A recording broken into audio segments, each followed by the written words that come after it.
Welcome in health सीजियो। निज़ामे दूराने खून, इसको इंग्लिश ज़बान में कार्डियोवैस्कुलर सिस्टम यानी कि CVS कहा जाता है, जो कि 3 अल्फाज का मरकब है। कार्डियो के मैनी दिल के हैं, वैस्कुलर कहा जाता है नालियों को, और सिस्टम कहते हैं निज़ाम को। तो इस तरह से कार्डियोवैस्कुलर सिस्टम से मुराद दिल और दिल के साथ जुड़ी हुई खून की नालियों को हम निज़ामे दूराने खून का नाम देते हैं। इसका दूसरा नाम ब्लड सर्कुलेटरी सिस्टम है, जो कि 3 अल्फाज का मरकब है। ब्लड कहा जाता है खून को, और सर्कुलेटरी कहते हैं गर्दिश करने वाला, और सिस्टम कहा जाता है निज़ाम को। तो खून जो कि इंसानी जिस्म के अंदर गर्दिश करता है, इसको भी हम निज़ामे दूराने खून कहते हैं। अब ये बात आपको वाज़िया हो गई कि निज़ामे दूराने खून को हम कार्डियोवास्कुलर सिस्टम और ब्लड सर्कुलेटरी सिस्टम भी कहते हैं। इस निज़ाम में हम क्या पढ़ेंगे, सबसे पहले उन तमाम टॉपिक्स को देख लेते हैं। हम इसमें डिस्कस करेंगे निज़ामे दूराने खून यानी कि सर्कुलेटरी सिस्टम को, हार्ट जिसको उर्दू ज़बान में दिल कहा जाता है, दिल की झिल्लियों को जिनको पेरिकार्डियम कहते हैं, दिल की तहें जिसको हम कार्डियक लेयर्स बोलते हैं। इसके अलावा कार्डियक साइकिल यानी कि दिल की हरकत का चक्कर, पल्स, नब्ज़, और इसके अलावा ब्लड सर्कुलेशन, वेन्स यानी कि खून की नालियाँ, आर्टरीज़ ये भी खून की नालियाँ ही होती हैं, लेकिन हम इनको शरियानों का नाम देते हैं। इनके नाम और इनके मकाम भी हम इसी चैप्टर के अंदर डिस्कस करेंगे। इसके अलावा ब्लड और ब्लड की तमाम टाइप्स, जिनमें शामिल हैं खून के सुर्ख ज़र्रात, खून के सफ़ेद ज़र्रात और प्लेटलेट्स वगैरह। इसके अलावा haemoglobin, plasma protein, coagulation of blood के ब्लड किस तरह से इंसानी बॉडी के अंदर और इंसानी जिस्म के बाहर जमता है, इसको भी डिस्कस करेंगे। दिल के वाल्व और इसके अलावा निज़ामे दूराने खून की फिजियोलॉजी और तमाम तरह के वाइटल हेल्थ साइंस भी इसी ही टॉपिक के अंदर हम डिस्कस करेंगे। नब्ज़ या दिल की रफ्तार यानी कि पल्स और heart rate, blood pressure, disease, निज़ामे दूराने खून की तमाम तरह की बीमारियाँ, अर्थेरोस्क्लेरोसिस और angina pectoris, myocardial infection, hypertension, ये तमाम की तमाम निज़ामे दूराने खून की बीमारियां हैं। इनको भी हम इसी यूनिट के अंदर डिस्कस करेंगे। इस यूनिट को पढ़ने के बाद आप इस काबिल हो जाएंगे कि जिस्म पर दिल के मकाम की आसानी के साथ आप निशानदही कर सकेंगे। दिल की कितनी झिल्लियाँ होती हैं, उनके क्या नाम होते हैं। इसके अलावा दिल के खानों के नाम, उनके काम, दिल की दीवारें, उसकी तहें, दिल के वाल्व और उनसे पैदा होने वाली आवाज़ आप आसानी के साथ बयान कर सकेंगे। खून की नालियों की मुख्तलिफ इक़साम, उनके नाम, कॉरोनरी सर्कुलेशन की वजाहत, खून के हिस्सों के नाम, और इसके साथ साथ दिल से खून के गुज़रने का तरीक़ाकार की निशानदही भी आप आसानी के साथ इस यूनिट को पढ़ने के बाद कर सकेंगे। इसके अलावा ब्लड प्रेशर और नब्ज़ यानी कि पल्स का मतलब क्या होता है, वो भी आप इस चैप्टर को पढ़ने के बाद आसानी के साथ उसकी निशानदही और उसका मतलब बता सकेंगे। इस यूनिट को 5 वीडियोस में मुकम्मल किया गया है। आपने किसी भी वीडियो को मिस नहीं करना। अगर आप चैनल पर न्यू हैं तो जल्दी से वीडियो को लाइक कर दें और चैनल को सब्सक्राइब कर लें। कार्डियोवास्कुलर सिस्टम या फिर सर्कुलेटरी सिस्टम, जिसको उर्दू ज़बान में निज़ामे दूराने खून कहा जाता है, इसमें सबसे पहले डिस्कस करते हैं हार्ट, ब्लड और ब्लड सर्कुलेशन यानी कि दिल, खून और दूराने खून के बारे में। इंसानी जिस्म को ज़िंदा रहने, नशोनुमा पाने और काम करने के लिए मुख्तलिफ़ अशिया मसलन ग़िज़ाई अज्ज़ा और ऑक्सीजन वगैरह की ज़रूरत होती है। जिस्म के मुख्तलिफ़ अज़ा और हिस्सों को ये अशिया खून के ज़रिए बाहम पहुंचाई जाती हैं। जब इंसान खाना खाता है तो खाना खाने के बाद वो ग़िज़ा उसके मैदे का हिस्सा बन जाती है। मैदा ग़िज़ा को तोड़ फोड़ का शिकार करने के बाद आगे रवाना कर देता है। इसके बाद खाई हुई खुराक छोटी आंत की मदद से मज़ीद छोटे टुकड़ों में तब्दील होकर इंसानी खून में शामिल हो जाती है। खून के अंदर ग़िज़ा के तमाम अज्जा मौजूद होते हैं। इसके अलावा खून के अंदर ऑक्सीजन भी मौजूद होती है। इस तरह से ये खाई हुई ग़िज़ा और ऑक्सीजन इंसानी जिस्म के तमाम हिस्सों तक पहुंचा दी जाती है और इसको ये पहुंचाने का काम खून ही करता है। इस तरह जिस्म के मुख्तलिफ़ हिस्सों से बहुत सारे फालतू मादे और गैसें भी खून ही के ज़रिए इकट्ठे होकर मखसूस अज़ा तक पहुँचाए जाते हैं। जैसा कि अभी हमने ये ऊपर देखा कि खाई हुई खुराक इंसानी खून के अंदर शामिल होकर इंसानी जिस्म के तमाम अज़ा और हिस्सों को पहुँचाई जाती है। इसके बाद वो हिस्से या फिर अज़ा जो कि खाई हुई खुराक को मज़ीद जो है वो अपने अंदर मेटाबोलाइज़ करते हैं और कुछ अशिया को ख़ारिज भी करते हैं। इनके इखराज को हम फालतू मादे या गैसों का नाम देते हैं। इसके बाद ये फालतू मादे और गैसें भी खून में शामिल हो जाती हैं। खून इन तमाम को इकट्ठा करके एक मखसूस अज़ा तक पहुंचा देते हैं जो कि इन्हें ख़ारिज करने का काम करते हैं। हार्मोन भी खून के ज़रिए ही दीगर जिस्मानी अज़ा तक पहुंचाए जाते हैं।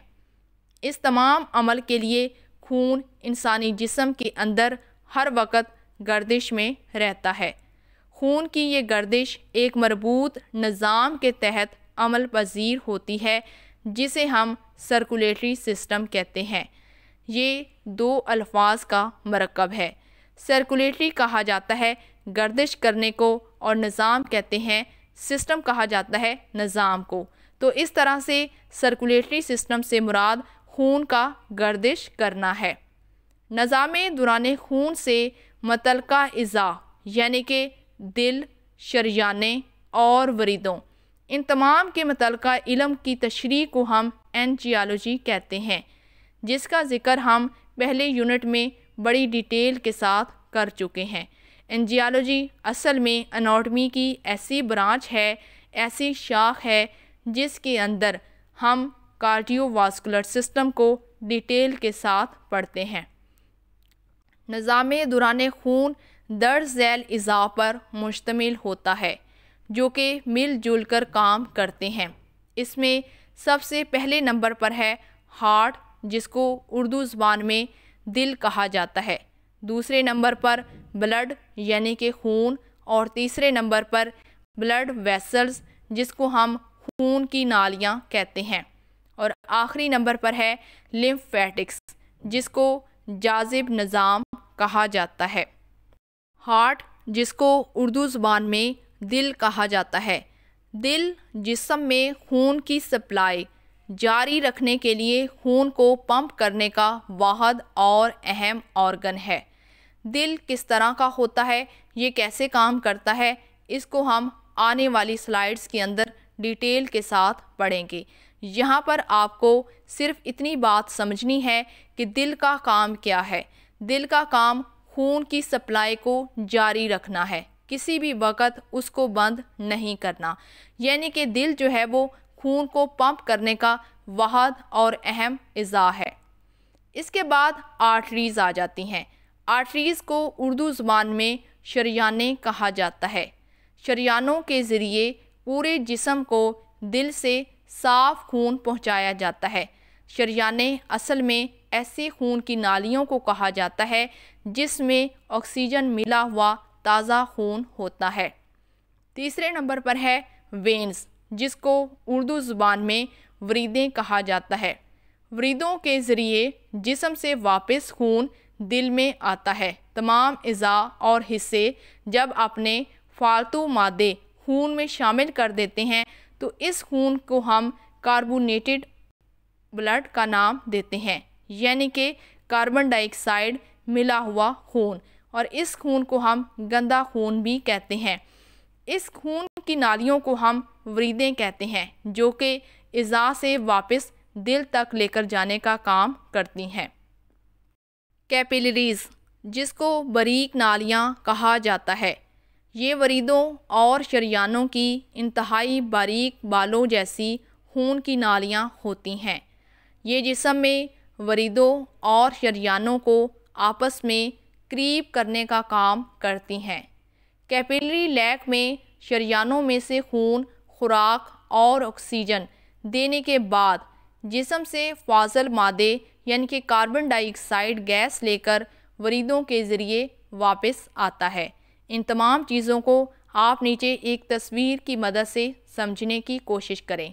अगर आप इस तस्वीर को गौर से देखें तो आपको दाईं इतराफ़ में सुर्ख रंग की शरियानें नज़र आ रही हैं, जिसको हमने आर्टरीज़ का नाम दिया है। ये बड़ी शरियानें मज़ीद आगे छोटी शरियानों में तकसीम हो जाती हैं, यानी कि बड़ी शरियान छोटी छोटी शाखों में तकसीम होती है। इस बारीक नालियों को हम आर्ट्रियोल का नाम देते हैं। इसके बाद ये आर्ट्रियोल्स मज़ीद छोटी शाखों में तकसीम हो जाती हैं, जिनको हम कैपिलरीज़ का नाम देते हैं। अगर आप कैपिलरीज़, जो कि दरमियान वाला तस्वीर का हिस्सा है, इसको गौर से देखें तो आपको सुर्ख और नीला रंग दोनों मिक्स हुआ हुआ नज़र आएगा। इस बात से असल में यहाँ से क्या मुराद है? इस बात से ये मुराद है कि यहाँ ही वो असल जगह है जहाँ पर जो खाई हुई खुराक इंसानी इज़ा का हिस्सा बनती है, इसी जगह से वो मुंतकिल होती है इंसानी इज़ा तक, इंसानी हिस्सों तक। और यही वो जगह है जहाँ से खुराई हुई खुराक और फासिद मादे इन्हीं कैपिलरीज़ के अंदर आकर वापस इकट्ठे हो जाते हैं, और इकट्ठे होने के बाद ये आगे की तरफ बढ़ते हैं, जिसको हम नीले रंग वाली वरीदें यानी कि वेन्यूल्स, और फिर हम इनको वेन्स कहते हैं। यहाँ पर आप तीरों की मदद से वाज़िया तौर पर देख सकते हैं कि तीर कहाँ से आया है और ये किस रुख की तरफ जा रहा है। तो ये बात अब आपको वाज़िया हो गई कि आर्टरीज से कोई भी ताज़ा चीज़ इंसानी इज़ा तक पहुँचती है। कैपिलरीज़ ही वो जगह है जहाँ से इंसानी खुलिये और इज़ा तक वो चीज़ जज़ब की जाती है, और उसके बाद यही वो जगह है जहाँ से वापस वो चीज़ें इकट्ठी होकर दाखिल होती हैं और फिर आगे रवाना कर दी जाती हैं। दूसरे नंबर पर है लिम्फेटिक्स, जिसको हम जाज़िब नालियाँ कहते हैं। ये जिस्म में ऐसा निज़ाम होता है जिसमें से खून फ़िल्टर होकर निकलता रहता है। ये तमाम जिस्म में मुख्तलिफ़ मकामात पर होती हैं। इनका काम क्या होता है? इनका काम खून से मुर्दा, नीम मुर्दा या फिर ज़िंदा जरासीम को पकड़कर काबू करना है, जिनको हम खून के सफ़ेद जरसूमे या फिर ज़रात जिस्म के मुख्तलिफ़ मकामात से पकड़कर जकड़ लेते हैं। यानी कि लिम्फेटिक्स एक ऐसा निज़ाम है जिसके अंदर किसी भी तरह के जरासीम को मारने की और जकड़ने की सलाहियत मौजूद होती है। हार्ट, जिसको उर्दू ज़ुबान में इंसानी दिल कहा जाता है। इस स्लाइड में आपने दो चीज़ों को याद रखना है कि इंसानी दिल इंसानी जिस्म के किस हिस्से में और कहाँ पर पाया जाता है, और दूसरी चीज़ कि इंसानी दिल का वज़न कितना होता है। सबसे पहले देख लेते हैं कि इंसानी दिल असल में इंसानी जिस्म के किस हिस्से में पाया जाता है। दिल आम तौर पर सीने के दरमियान में होता है, लेकिन इसका ज़्यादा हिस्सा कदरे बाएं जानब होता है, जिस वजह से हम ये कहते हैं कि इंसानी दिल इंसानी जिस्म के बाएं हिस्से में पाया जाता है। अब बात करते हैं कि इंसानी दिल की असल में एनाटॉमिकल पोजीशन क्या होती है। ये डायफ्राम की बलाई सतह पर होता है। अब ये डायफ्राम क्या होती है? डायफ्राम असल में इज़लात की एक तय को कहते हैं, और ये तय इंसानी पेट और छाती के दरमियान में वाक़या होती है, जो कि असल में पेट और छाती को एक दूसरे से अलहदा करने का काम करती है। दिल जो है वो इंसानी जिस्म के अंदर दरमियान में वाक़या होता है। ये कहाँ पर होता है? ये दिल रीढ़ की हड्डी, जिसको हम वर्टिब्रल कॉलम कहते हैं, उसके सामने, और सीने की हड्डी, जिसको स्टर्नम कहा जाता है, उसके पीछे वाक़या होता है। अब ये आपको ये बात वाज़िया हो गई कि इंसानी दिल बिल्कुल दरमियान में पाया जाता है, यानी कि रीढ़ की हड्डी के सामने और सीने की हड्डी, जिसको स्टर्नम कहा जाता है, उसके पीछे ये वाक़या होता है। दिल के एपिक्स का रुख नीचे की जानब यानी कि बाएं कूल्हे की तरफ होता है। एपिक्स कहते हैं कोने को, यानी कि नोकदार जो चीज़ होती है, इसको हम कोना कहते हैं। और ये आप तस्वीर में वाज़िया तौर पर देख सकते हैं। दिल के एपिक्स का जो रुख है वो नीचे की जानब, यानी कि नीचे जो चीज़ आपको कोना नज़र आ रहा है उसका जिक्र किया जा रहा है, यानी कि बाएं कूल्हे की तरफ होता है। अब बात करते हैं कि इंसानी दिल का वज़न कितना होता है। एक नॉर्मल और बालिग इंसान के दिल का वज़न तकरीबन 250 से लेकर 350 ग्राम तक का होता है, और इसका जो साइज़ है वो बंद मुट्ठी के 3/4 हिस्से के बराबर होता है। दिल की जो शक्ल है ये तो कोन का तरह की होती है, जैसा कि आपको नीचे तस्वीर में वाज़िया तौर पर कोन की जैसा हमें अज़ू नज़र आ रहा है। बाज़ किताबों के अंदर बालिग इंसान के दिल का वज़न 350 से लेकर 450 ग्राम तक भी लिखा गया है। तो अब आपको ये बात वाज़िया हो गई कि इंसानी दिल का वज़न 250 से लेकर 450 तक होता है। पोजीशन: दिल फेफड़ों के दरमियान सामने वाली हड्डी, जिसको स्टर्नम कहा जाता है, उसके पीछे कदरे बाएं जानब वाक़या होता है। दिल के ऊपर एक गिलाफ चढ़ा हुआ होता है, जिसको हम दिल की झिल्ली कहते हैं। दिल की इस झिल्ली को हम पेरिकार्डियम का नाम देते हैं। दिल एक गिलाफ के अंदर, जिसका नाम पेरिकार्डियम होता है, उसमें बंद होता है। पेरिकार्डियम 2 अल्फाज का मरकब है। पेरी कहा जाता है पहले, बिफोर को, और कार्डियम कहते हैं दिल को, यानी कि दिल के ऊपर जो गिलाफ चढ़ा होता है उसको हम पेरिकार्डियम कहते हैं।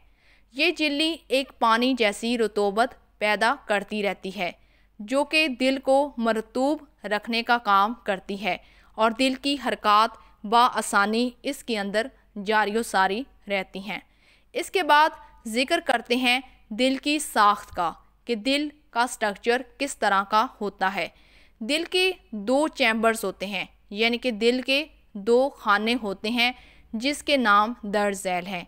इनमें शामिल है एट्रियम और दूसरे नंबर पर है वेंट्रिकल।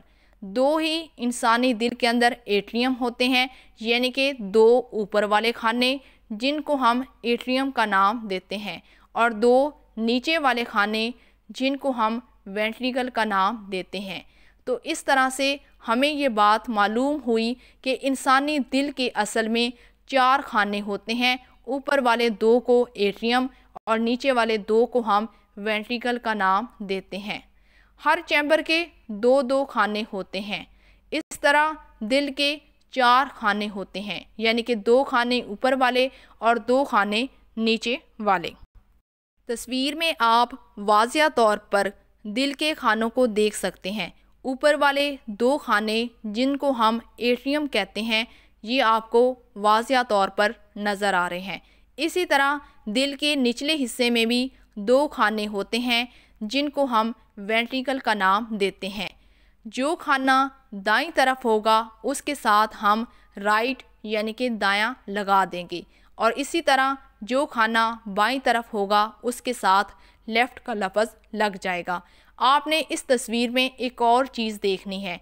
ये तमाम खाने, जैसा कि आपको तस्वीर में नज़र आ रहे हैं, दायां एट्रियम और बायां एट्रियम, इन दोनों के दरमियान में एक ख़ास किस्म की दीवार होती है, जिसको हम सेप्टम का नाम देते हैं। इसी तरह दिल के जो निचले 2 खाने होते हैं, जिसको हम वेंट्रिकल कहते हैं, इन 2 खानों में भी एक दीवार पाई जाती है, जिसको हम सेप्टम का नाम देते हैं।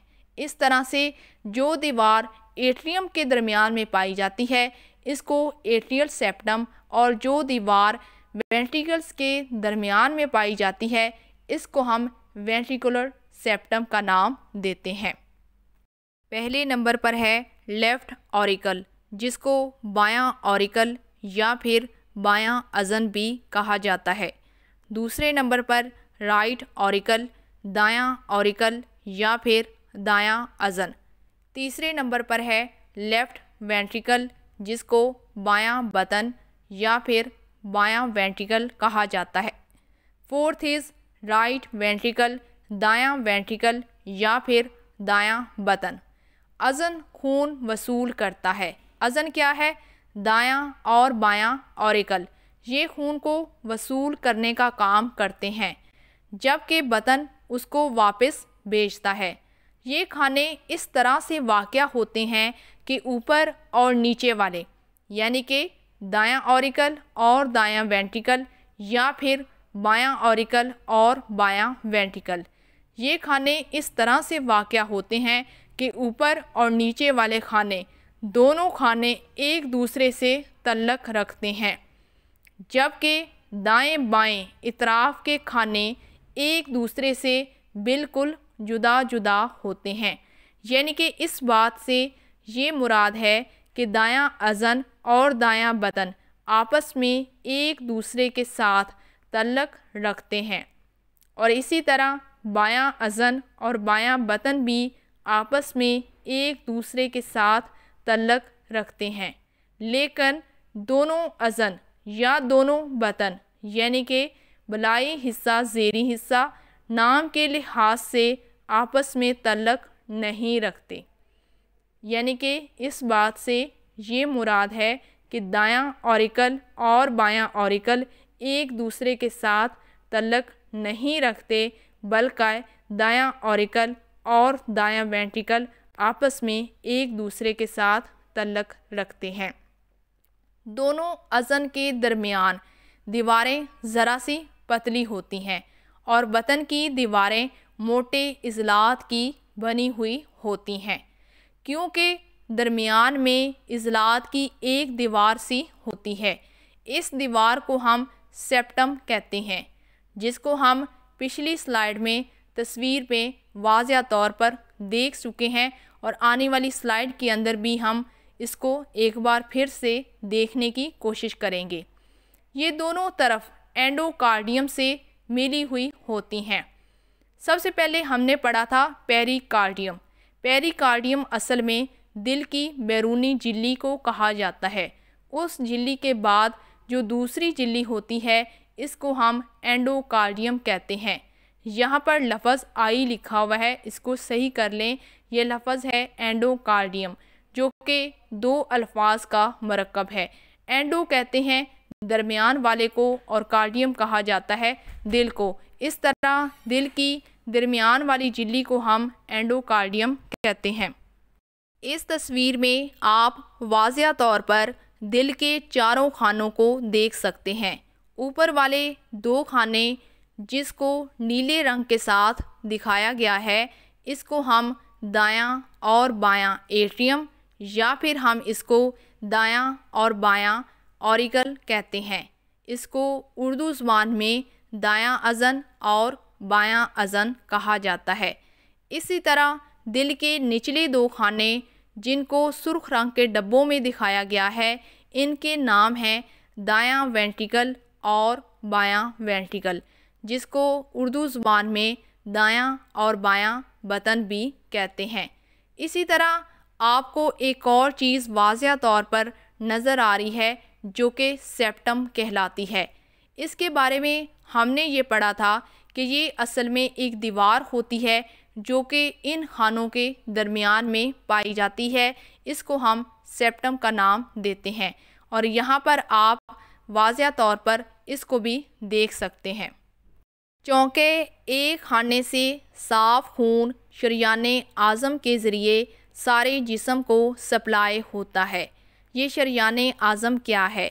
ये असल में एक बहुत बड़ी शरियान को कहा जाता है जो कि इंसानी दिल के ऊपर वाले खानों में से निकलती है, और इस शरियान में ताज़ा और साफ़ खून शामिल होता है जो कि इंसानी जिस्म के तमाम हिस्सों को पहुंचाने का काम करती है।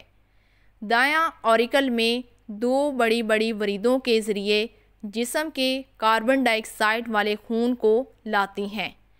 जो वरीद जिस्म के ऊपर वाले हिस्से से खून लेकर आती है, यानी कि गर्दन और सर से जो खून लेकर आती है, इस वरीद को हम सुपीरियर वेना केवा कहते हैं।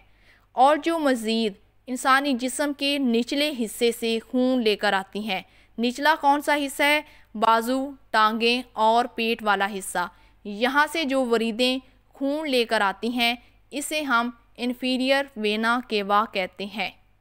बाएं अज़न यानी कि लेफ़्ट ऑरिकल में फेफड़ों से साफ़ खून, जिसको हम ऑक्सीजनेटेड ब्लड कहते हैं, ये दाखिल होता है, जो कि हर फेफड़े से दो दो वरीदों के ज़रिए, जिनको हम पल्मोनरी वेन कहते हैं, ऊपर की जानब 4 सुराखों के रास्ते आता है।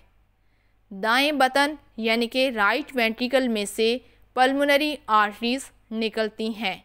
ये पल्मोनरी आर्टरी असल में क्या काम करती है? जो कि ख़राब खून यानी कि कार्बन डाइऑक्साइड वाला खून फेफड़ों में साफ़ होने के लिए लेकर आती हैं।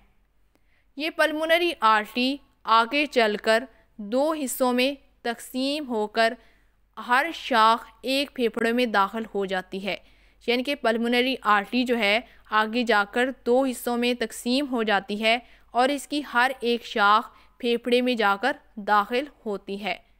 बायां बतन यानी कि लेफ़्ट वेंट्रिकल और बायां अज़न, जिसको हम लेफ़्ट ऑरिकल कहते हैं, इनके दरमियान में मौजूद सुराख को हम वाल्व का नाम देते हैं। इस बात से ये मुराद है कि वेंट्रिकल और ऑरिकल का आपस में एक गहरा तल्लुक़ होता है और इनके दरमियान में एक सुराख, एक दरवाज़ा पाया जाता है ताकि ये चीज़ें आपस में तबादला कर सकें। इस सुराख, इस दरवाज़े को हम वाल्व का नाम देते हैं। और इस तरह से बायां बतन और बायां अज़न, इसके दरमियान में जो सुराख होगा, इसको हम बाइकस्पिड वाल्व कहते हैं। इसी तरह दायां अज़न और दायां बतन, इनके दरमियान में मौजूद सुराख को हम, जो वाल्व लगा हुआ है, इसको क्या कहते हैं? Tricuspid valve.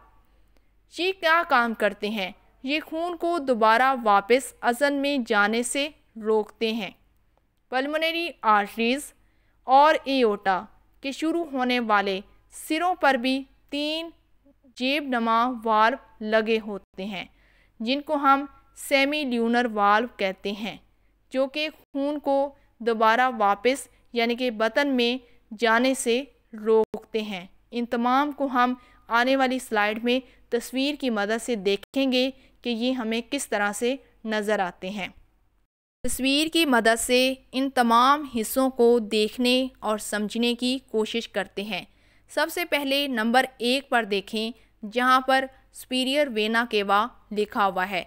तीर का निशान हमें ये बताता है कि ये असल में ऐसी वरीद है जो कि इंसानी जिस्म के ऊपर वाले हिस्सों से खून इकट्ठा करके लेकर आई है।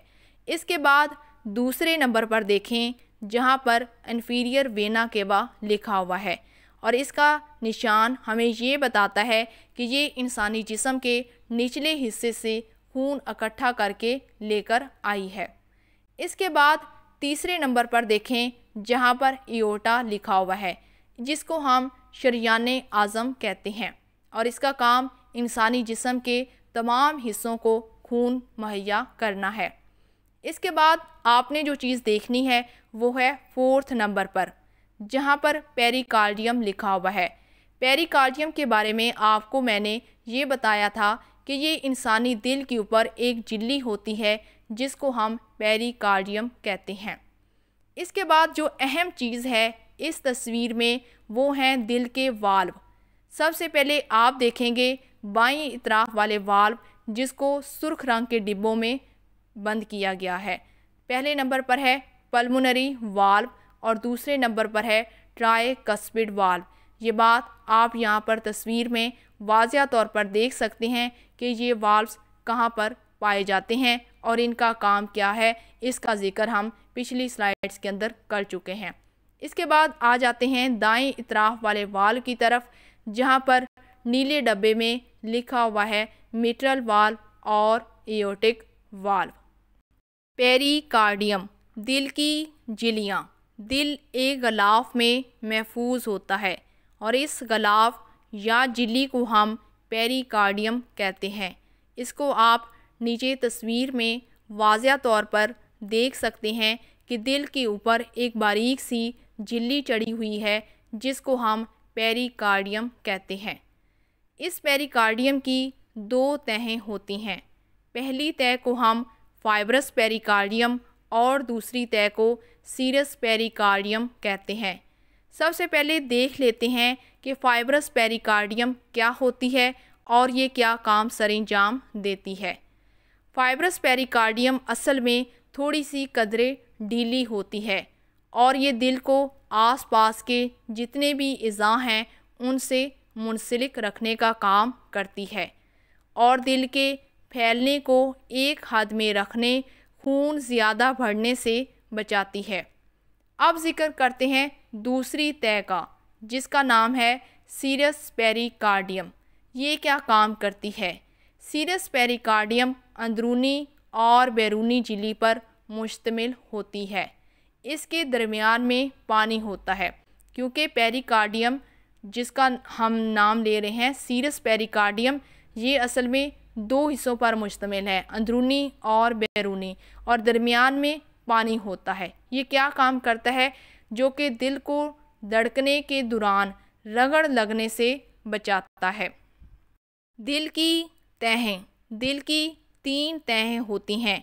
पहले नंबर पर है एपिकार्डियम, दूसरे नंबर पर एंडोकार्डियम और तीसरी तह को मायोकार्डियम कहा जाता है। सबसे पहले देख लेते हैं एपिकार्डियम को।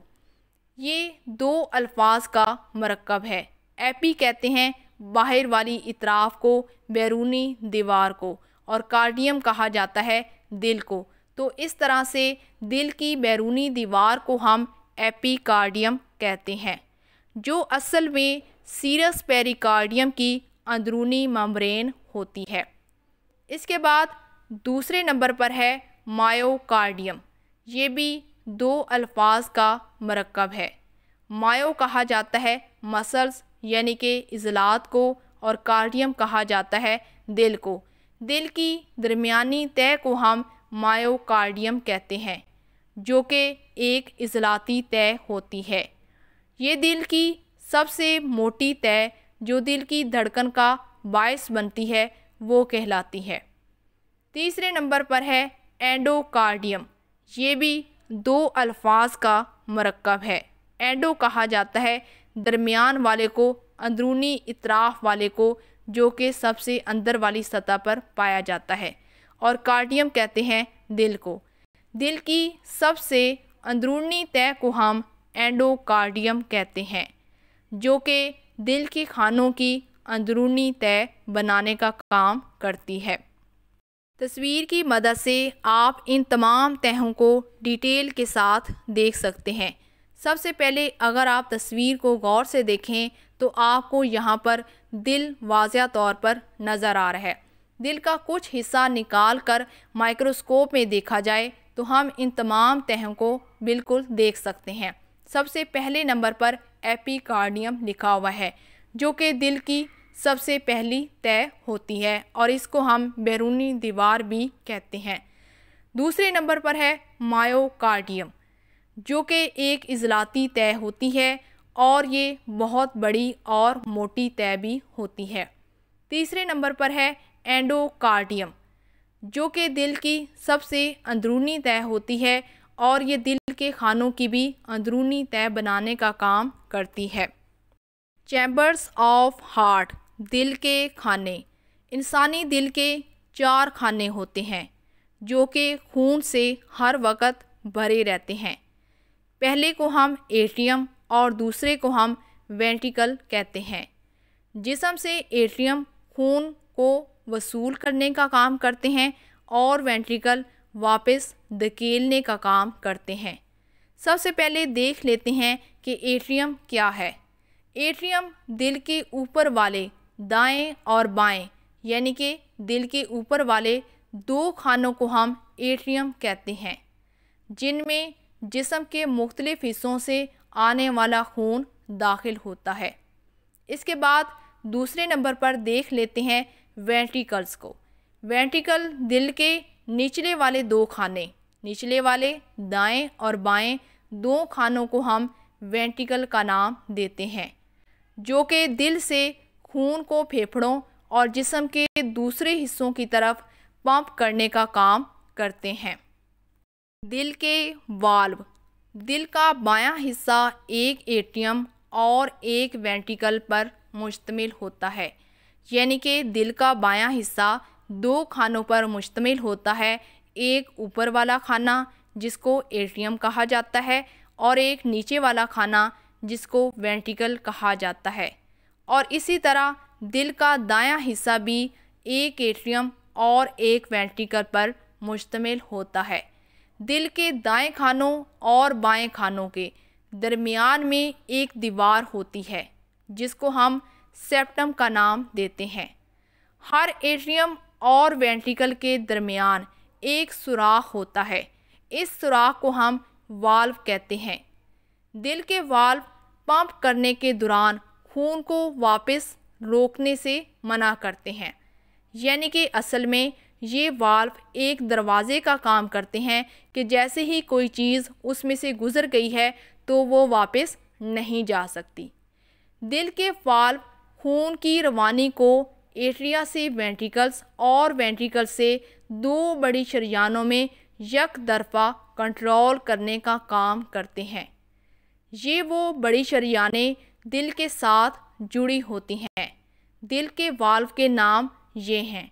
पहले नंबर पर ट्राइकस्पिड वाल्व, दूसरे नंबर पर पल्मोनरी वाल्व, तीसरे नंबर पर मिट्रल वाल्व और आखिरी वाल्व को एओर्टिक वाल्व कहा जाता है।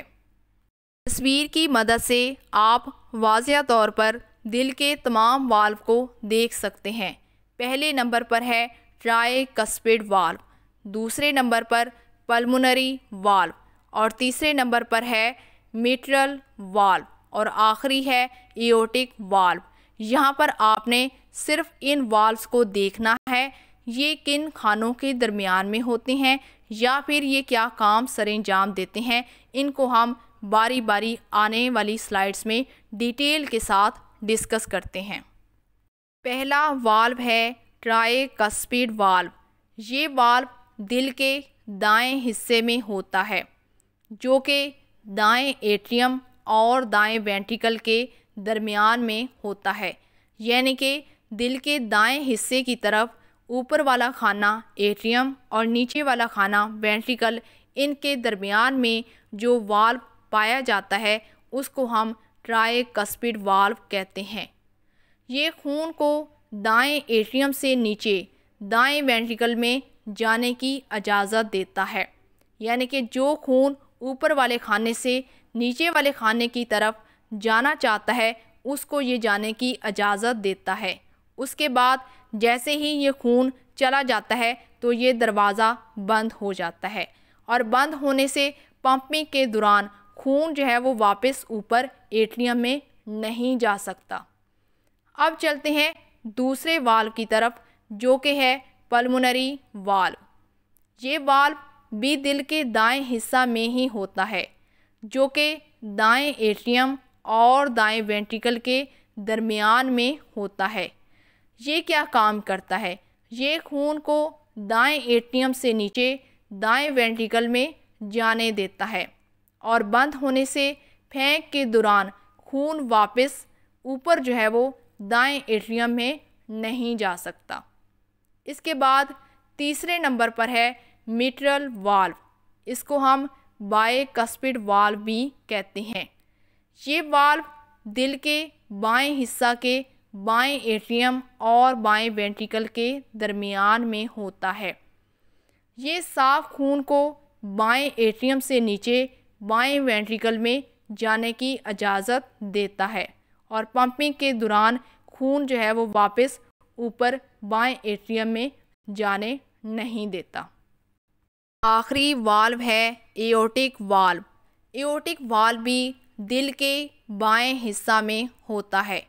ये वाल्व बायां वेंट्रिकल एओर्टा में खुलता है। एओर्टा साफ खून दिल से सारे जिस्म को लेकर जाने का काम करती है।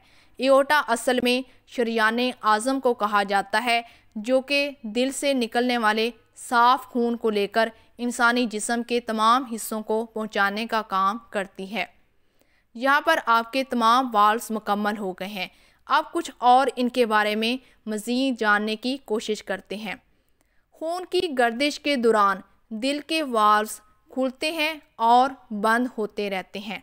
जब भी वाल्व्स खुलते हैं तो खून एट्रियम से वेंट्रिकल यानी कि ऊपर वाले खानों से नीचे वाले खानों में चला जाता है और उसके बाद ये खून नीचे वाले खानों से शरियानों में चला जाता है। यानी कि खून एट्रियम से वेंट्रिकल्स में जाता है और फिर वेंट्रिकल से पल्मोनरी आर्टरी और एओर्टा में चला जाता है। ये दोनों बहुत बड़ी सी शरियानें हैं जो कि खून को वसूल करने का काम करती हैं। जब वाल्व बंद हो जाते हैं तो खून को वापस नहीं होने देते। जब वाल्व खुलते और बंद होते हैं, उनके खुलने और बंद होने से एक ख़ास किस्म की आवाज़ पैदा होती है, जिस आवाज़ को हम लब डब कहते हैं और इसको आम ज़बान में दिल की आवाज़ या दिल की धड़कन भी कहा जाता है। इस आवाज़ को आप स्टेथोस्कोप की मदद से बगौर सुन भी सकते हैं। इसके बाद इन आवाज़ों को तफसील के साथ देखते हैं। पहले नंबर पर है दिल के सिकुड़ने पर मिट्रल वाल्व और ट्राइकस्पिड वाल्व, ये दोनों बंद हो जाते हैं। इनके बंद होने से एक ख़ास किस्म की आवाज़ पैदा होती है जिसको हम लब कहते हैं। वेंट्रिकल्स सिकुड़ते हैं तो दिल खून को पंप करके अपने में से बाहर निकालता है। यानी कि जब दिल का हिस्सा जिसका नाम वेंट्रिकल है, जब ये सिकुड़ता है तो इसके सिकुड़ने से खून जो है वो बाहर की तरफ धकेला जाता है। इस सिकुड़ने के अमल को हम सिस्टोल कहते हैं। इसके बाद दूसरे नंबर पर है दिल का फैलना। पहले जिक्र किया था सिकुड़ना, अब जिक्र करते हैं फैलने का। दिल के फैलने पर एओर्टिक वाल्व बंद हो जाते हैं। इनके बंद होने से भी एक ख़ास किस्म की आवाज़ पैदा होती है जिसको हम डब कहते हैं। वेंट्रिकल्स जब फैलते हैं तो दिल के दोनों एट्रियम खून से भर जाते हैं। इस फैलने के अमल को हम डायास्टोल का नाम देते हैं।